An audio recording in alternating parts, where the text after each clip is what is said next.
Liko swali kuu linalosumbua sana pale hasa mtu anapofikiria kuhusu kuamkia asubuhi. Wengi tunajua ya kwamba ukiamkia asubuhi kuipanga siku yako, unaweza ukafikia panga miradi za kufanya kwenye siku ile na hatua zote za kufuata kwenye mchana wote. Lakini pia unaweza ukajikuta kwamba jioni umekuwa na siku njema ambayo ilifaulu kwa sababu ulianza mapema sana.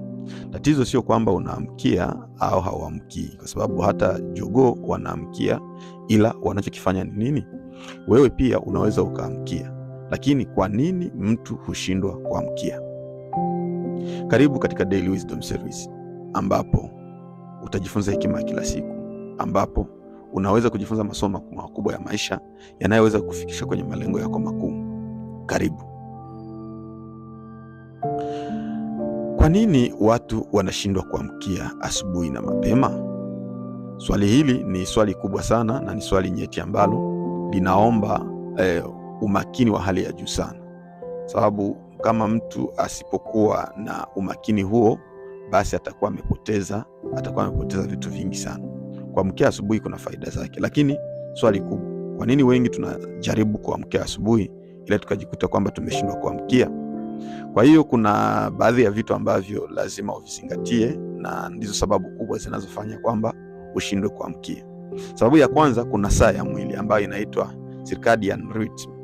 Circadian rhythm ni kama saa iliyo kwenye mwili wako, yani mwili wa binadamu una saa ya ndani ile ambayo tunaita circadian rhythm. Nadharia hii ilielezewa kwa kina sana na wanasayansi kama vile Jurgen Askoff na baadaye kuendelezwa na Jeffrey C. Hall. Jeffrey C. Hall alielezea vizuri sana kuhusu jambo hili, akaonyesha kwamba saa hii ndiyo inadhibiti usingizi, joto la mwili, homoni na umakini. Ikiwa saa yako ya mwili imezoea kulala saa 6 usiku, ukiamka saa 11 alfajiri, kunakuwa umefanya kinyume na mzunguko wako wa kibiolojia. Kwa hivyo basi ndiyo maana utaweza kumkuta mtu anaweza kulala masaa 7 lakini bado aamke akiwa amechoka kwa muda wake wa kuamka, kama muda wake wa kuamka haukuendana na mzunguko wake wa ndani. Hiyo ni sababu kubwa na mojawapo ya sababu kubwa tafadhali zinazofanya kwamba mtu ashindwe kuamkia asubuhi. Saa ya mwili ambayo inaitwa circadian rhythm. Hii kama ikikosewa, basi mwili unaweza ukashindwa kuamkia asubuhi. Sababu ya pili ni homoni ya usingizi inayoitwa melatonin. Homoni hii ya melatonin inatolewa na tezi ya pineal usiku. Tezi ya pineal inatoa hiyo melatonin ili kwamba mwili uweze kutoka kwenye usingizi, na hii ikiwa imesumbuliwa na mwanga wa usiku, kama vile mwanga wa simu, mwanga wa TV, unaweza ukapunguza uzalishaji wa melatonin. Ukichelewa kulala kwa sababu ya mwanga wa skrini yako ya simu na vinginevyo, mwili wako hauingii kwenye usingizi mzito mapema, utachelewa kuingia kwenye usingizi, na hivyo basi utajikuta kwamba kuamkia asubuhi itakuwa ni matatizo. Lakini pia utakutana kwamba matokeo yake ni kwamba asubuhi ubongo wako bado uko kwenye hali ya usingizi wa kemikali. Unaona mtu anaamka lakini bado uzito upo kwenye macho, kuamka inakuwa tatizo, na hayo yote ni kwa sababu pale ambapo homoni ya usingizi ambayo tunaita melatonin kama iliathiriwa, basi ugundue ya kwamba hutaweza kuamkia asubuhi.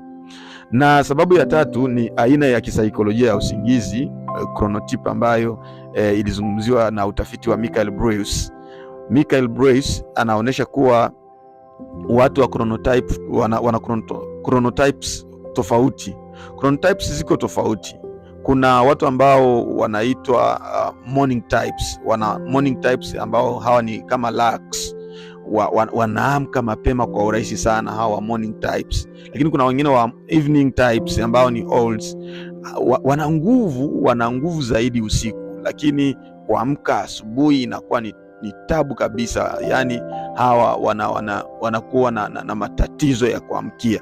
Sasa ikiwa wewe ni owl, kwa asili kuamka saa 4 au saa 5 asubuhi ni changamoto ya kibiolojia, sio zembe. Itakuwa tu ni kawaida tu ya kibiolojia kwenye mwili wako, kwa sababu uko kwenye ile chronotype ya evening types. Yani wewe unatumika kama wale ndege wa usiku, wale wanatumika sana usiku, lakini mchana wanakuwa kwenye usingizi mzito na kuona kwao inakuwa tabu katika mchana. Yani ukiwa kwenye ile types, basi ujue ya kwamba hii ni aina tu ya kisaikolojia ya usingizi ambayo inaweza ikaathiri uwezo wako wa kuamkia asubuhi. Sababu ya 4, ubongo una mfumo wa tuzo. Kama unaangalia dopamine system yako, ubongo huamka vizuri pale ambapo unapokuwa na sababu yenye nguvu ya kuamkia. Andrew Huberman alizungumza kuhusu hili jambo, na alichokisema ni nini? Andrew alionyesha kuwa ukikosa lengo linalokupa msisimuko, ubongo hauachii haraka hali ya usingizi. Ikiwa ulisinzia usiku na una kitu ambacho kinakufanya uamke, hamasa ambayo inakufanya kwamba unalala na kwenye mafikiri yako una ile hali ya kufanya kitu asubuhi, una lengo ambalo linakufanya uamke asubuhi, yani kuna motisha unaamsha mfumo wa dopamine unaochochea tahadhari. Yani dopamine yako itakuwa iko kwenye tahadhari, iko kwenye alert, kiasi ya kwamba unaweza ukaamkia asubuhi hata kama masaa yenyewe yako ya kuamka haijafika. Ndio maana mtu anaweza kuamka saa 4 kwa safari au kwa sababu ya mtihani, saa 4 usiku anaweza akaamka, lakini anaweza kaamka pia saa 10 usiku, lakini akashindwa kuamka saa 11 kwa ajili ya mazoezi ya kawaida. Hiyo ni kwa sababu tu ya motisha. Sababu ya 5 inayofanya kwamba watu washindwe kuamkia ni usingizi usio wa ubora. Yani usingizi wako ukikosa ubora, au labda tu niseme hivi, hata kama umelala masaa 8, unaweza ukawa na msongo wa mawazo. Kama ulitumia chakula kizito usiku, ulilala na wasiwasi, kuna joto kubwa au kuna baridi kali, hivi inaweza kuvuruga deep sleep yako. Na deep sleep, tafadhali, yani ule usingizi mzito. Na bila hatua hizi za usingizi, ubongo haupati urejesho wa kutosha, kwa sababu ikiwa ulikula chakula cha kizito sana usiku, ukasinzia na wasiwasi, basi mrejesho utakuwa haupatikani, na ukitaka kuamkia asubuhi, jambo hili litashindikana. Kwa hiyo kuna ile ambayo tunaita pia psychological resistance, upinzani wa ndani. Wakati mwingine si mwili bali ni akili. Yani unataka kuamka, lakini unajiuliza, hapa nitafanya nini kiamka? Nataka kuamka kusudi niende wapi? Yani huna ratiba yenye maana asubuhi, huna uwajibikaji ambao unakusukuma kwamba uamke, lakini wakati mwingine unalala ukiwa na mawazo mazito sana, alafu ukiamka asubuhi unataka kuamka, wakati mwingine unakataa. Akili yako haitaki kuanza siku mapema kwa sababu haioni faida yake. Kwa hivyo mambo kama na yale lazima uyazingatie. Kwa kumalizia, niseme hivi, ziko sababu 5 zinazokufanya ushindwe kuamkia asubuhi. Saa ya mwili, hii ni ya kibiolojikali. Yani kibiolojia kuna saa ya mwili ambayo tumeizungumzia kule kwenye somo, lakini pia kuna homoni ambazo zinaweza zikafanya kwamba ushindwe kuamkia. Kuna aina pia ya kiasili ya usingizi ambayo tulizungumzia kama chronotype, lakini pia kuna ubora wa usingizi na motisha wa kisaikolojia. Kwa hivyo ndugu yangu, ikiwa unataka kuwa mtu wa kuamkia asubuhi, kitu cha kwanza ambacho ukifanye, badilisha saa polepole. Usiamke tu kusema tangu leo nitaanza kuamka saa 11, tangu leo nitaanza kuamka saa 10, utashindwa baadaye. Anza kuboresha polepole, chukua dakika 30 za kabla. Kama ulikuwa unaamka saa 2 asubuhi, uanze kuamka saa 1:30. Uende na shuka polepole hadi utakapofikia lengo. Kitu cha pili, tumia mwanga wa asubuhi. Mwanga wa asubuhi inaaminika ya kwamba ikiwa unachukua ile light exposure protocol, yani inakuwa kama vile ni remote control ya saa ya mwili wako, jua lile la asubuhi, ule mwanga wa jua wa asubuhi, dakika 5 hadi 15 za mwanga wa jua ndani ya saa 1 baada ya kuamka. Hii inakusaidia. Usitumie miwani ya jua, uwe tu hapo, ukae usubiri ile jua karibuni saa 1, ile jua ya asubuhi itakusaidia kupunguza melatonin, lakini pia itaongeza cortisol, na ile cortisol ya asubuhi ile, yani homoni zitaamka. Sio mbaya pale asubuhi ukifanya hivi. Kitu cha 3, uepuke mwanga wa skrini usiku. Fikiria kwamba ukilala saa 1 kabla, yani ukiachana na simu yako saa 1 kabla ya kwenda kusinzia, utakuwa umejisaidia sana. Lakini kitu cha 4, ukiweka alamu yako chombo cha kukumbusha kuamka asubuhi, usibonyeze snooze.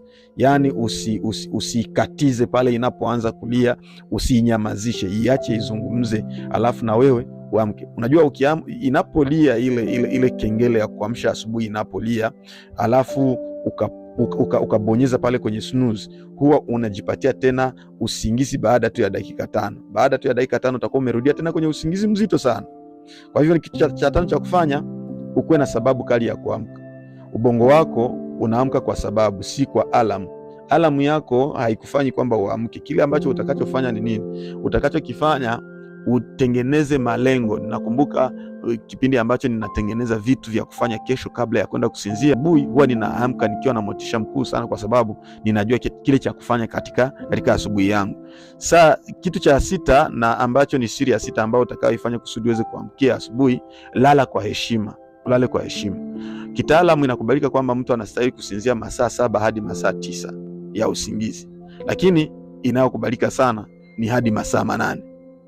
Muda ule kila siku fanya hivyo, useme tangu sasa nitasinzia saa 1 usiku au saa 2 usiku, ili kwamba niamkie saa 11 asubuhi, au ili kwamba niamkie saa 10.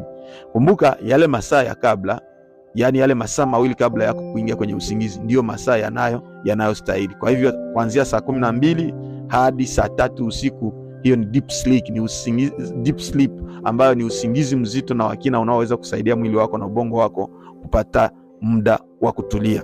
Basi nafurahi kwa sababu umesoma somo hili, umelisikiliza, na najua litakusaidia. Hii ni Daily Wisdom Series ambayo unajifunza kila mara kupata hekima kila siku inayoweza kufanya ufikie malengo yako na kufaulu kwenye miradi yako mikubwa. Ninaamini ya kwamba tutakutana kwenye kilele cha mlima wa mafanikio. Usisahau kusubscribe, like na kushare ili wa kwanza kupata masomo yetu. See you. Lakini jifunze.